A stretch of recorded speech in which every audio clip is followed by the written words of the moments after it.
अगं काय बायको, तुझी तब्येत बरी नाही ना म्हणती, तरी तू भांडी घासतेस. आणि तिथं वहिनी मांडीवर मांडी टाकून टीव्ही बघत बसते. तुला बोलता येत नाही का? मला सांग, तुला जर खरंच कामाचा एवढा लोड देत असतील ना, तर आपण वेगळं राहूया, काही फरक पडत नाहीये. अहो, वेगळं राहण्याचं काय आहे त्यात? काम तर तिथं पण करावंच लागेल ना.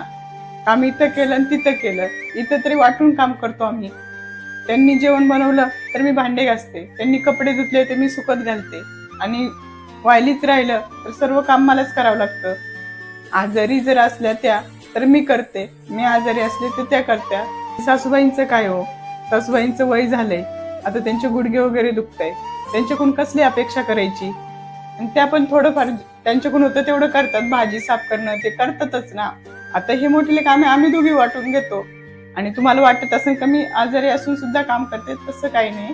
त्यांनी सर्वांचं जेवण बनवलं, कपडे धुवून टाकले, आणि मग म्हटलं आता भांडी राहिली ते आपण चुळून टाकावा. भांडी धुवून टाकली, त्यात काय मोठं? आणि तुम्ही म्हणतास वायली राहायचं, वायली राहिल्यानंतर कोण बघायला येणार आहे? मी जर आजारी पडले तर माझं काम मलाच उठून करावं लागणार आहे ना. आणि एकत्र राहायचं हाच फायदा आहे की सर्वजण एकमेकांना समजून घेऊन पुढे चालतो. वायली राहून काहीच भेटत नाही हो. अगं खरंच बरोबर आहे ग तुझं. मला पण तुझ्याकडून याच उत्तराची अपेक्षा होती. असे जर विचार ठेवले ना, कुठलीच कुटुंब वेगळा होत नाही. खरंच खूप छान वाटलं आज मला. हो, उगाचच आपल्या पूर्वजांनी म्हटलेलं आहे का, एकत्र कुटुंब तेच सुखी कुटुंब.